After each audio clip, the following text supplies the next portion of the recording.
Sen, ikaw daw ang huling kasama ni Sen Bato. Kayo daw po nagpasama sa kanya. 3 gabi kaming magkasama. Totoo gabi bang kami. magkasabay kayong umalis dito? Nung Wednesday ng madaling Siguro po, Thursday mas, na ng madaling mas maganda po siguro kung magbibigay ng info niyan, ma'am. Pag natapos na yung investigasyon. Kasi mas maganda yung official. Reaction mo na ikaw ay person of interest daw. Siyempre, ganun po talaga. Ganun talaga. Wala po tayong magagawa. Kung yun po ang sinabi ng mga otoridad, okay naman po yun. Sen, ikaw daw nagsakay kay Sen Bato, totoo ba? Siguro po, antayin na lang po natin yung official na investigasyon. Sir, were you spotted in the NAIA terminal with Senator Bato? Saan po? Sa The NAIA NAIA terminal. Were you Nakita ka spotted raw with sa Senator NBI, Bato? ay sa airport. Siguro naman po, walang sense naman yun. Bakit naman kami magpapakita sa airport pa?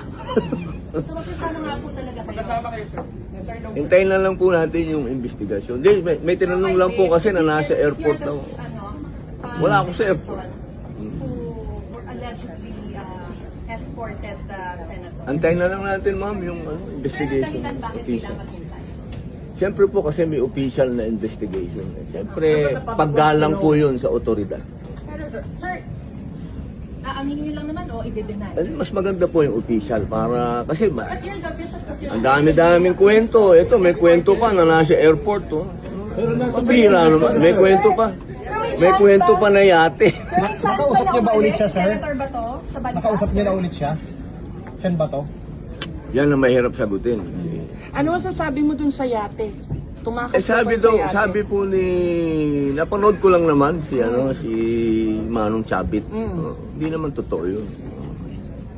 Hindi po totoo yung Naya, hindi totoo yung Yate. Yung yate. The scene at around 3 o'clock daw, Senator Robin. wala po 'yun. Hindi po totoo 'yun. Sen, ano po yung reaction niyo patungkol sa podcast ni na Sen Aimee tsaka ni Ma'am Mariel? Na pinagtanggol ka niya po. Ay, maraming salamat. Maraming salamat. Kasi sino ba 'yun? Pero asawa niyo Asawa ko. Asawa ko 'yun. Siyempre, lahat gagawin nun. Sir, you're confident. Sir, you're confident hindi aalis ng bansa si Senator Bato? Ay, hindi po. Hindi po. Wala sa plano niya yun. Why are you... Hindi gagawin ni Batoy. Bakit, sir? Mahal niya Pilipinas. Totoo po ba sir na nasa Davao siya? Ngayon? Naku, hindi ko alam. Sir, can you Wala akong idea kung nasan So, sir, si Bato. So sir, you can confirm that Senator De La Rosa is still in the Philippines? Ikukumpirma ko yun. Nasa Pilipinas. Hindi aalis yun. Ay, yung thoughts niyo po today na impeachment court na po kayo. First Ay, time sana po, una po, nagpapasalamat po tayo sa leadership at ito pong mga usap-usapan na matatapos na. Kasi masyadong maraming ipinukol sa amin, sa majority patungkol sa impeachment. Sana po ito, nakikita niyo naman po, 4th week